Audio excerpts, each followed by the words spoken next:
All right, imagine this. You're about to buy a premium SUV. You've got options like BMW, Lexus, maybe even Audi in your head. And then suddenly, Mazda drops something called the CX100. Now you're confused. Mazda?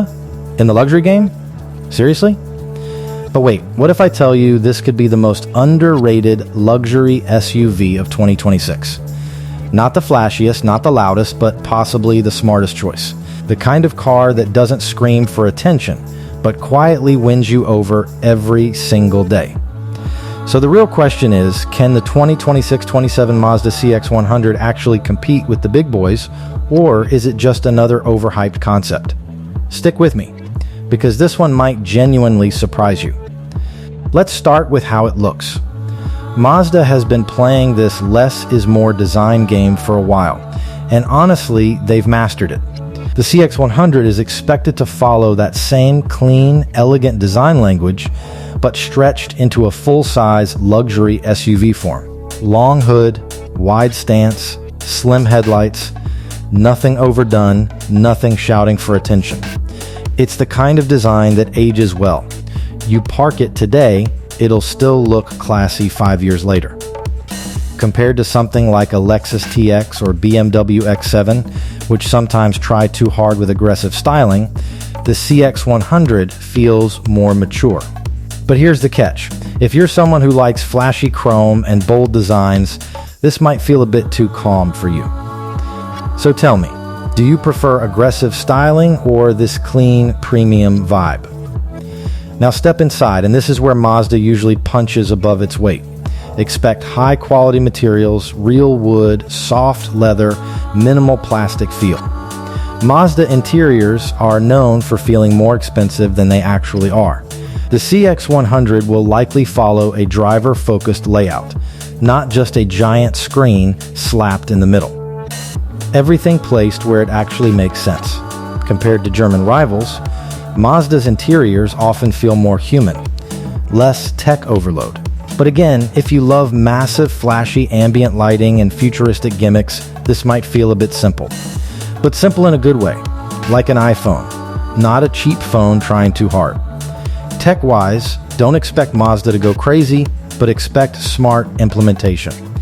A large infotainment screen, probably around 12-14 inches, wireless Apple CarPlay, Android Auto, premium sound system, likely Bose.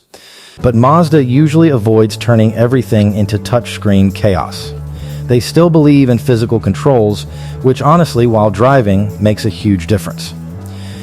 Compare that to some modern SUVs where even changing act feels like solving a puzzle.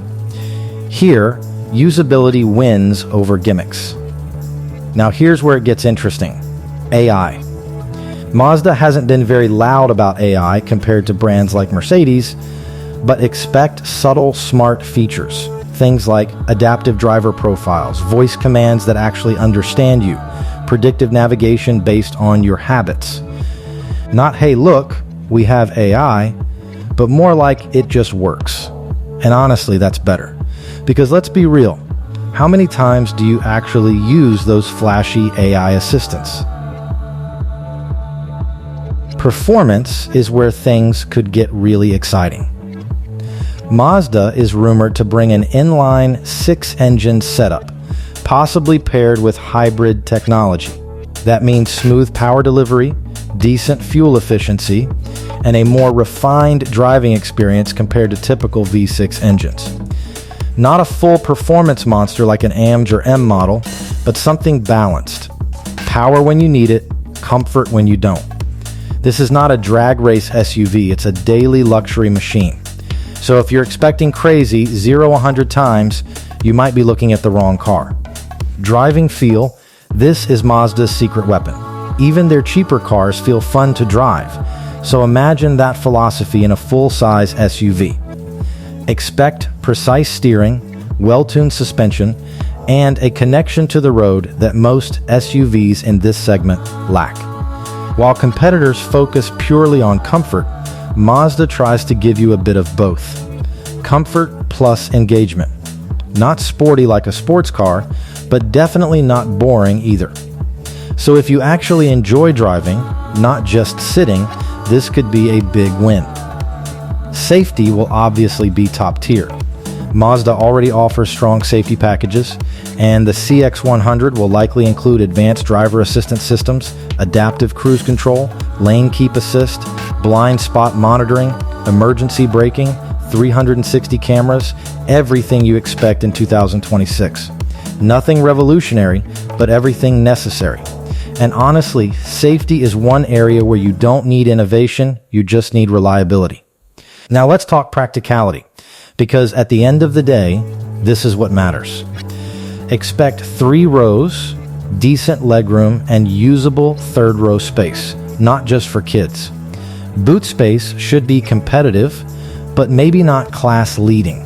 Mazda usually focuses more on balance than extremes. So you won't get the biggest space in the segment, but you'll get a well thought out layout. Storage, comfort, usability, it should all make sense. This is the kind of SUV you can actually live with daily, not just show off. Market positioning is where things get really interesting. Mazda is trying to step into premium territory, but without the crazy pricing of German brands. That means the CX100 will likely sit below BMW X7, Mercedes GLS, and even Lexus TX in terms of price, but try to match them in experience. So basically, you're paying less, but getting close to the same feel. Sounds great, right? But here's the challenge: brand perception. People still see Mazda as a mid-range brand. So the real question is, are buyers ready to accept a luxury Mazda? Let's be honest for a second, this car is not for everyone. If you want badge value, go German. If you want flashy luxury, go Lexus. But if you want something that feels premium, drives well, and doesn't destroy your wallet, the CX100 could be the smart choice. Now, final verdict. The 2026-27 Mazda CX100 looks like a serious attempt to enter the luxury SUV space the right way. No overpromising, no fake hype. Just solid design, smart tech, refined performance, and real-world usability. Expected price? Somewhere around $55,000 to $70,000 depending on trims. Launch? Likely late 2026 or early 2027.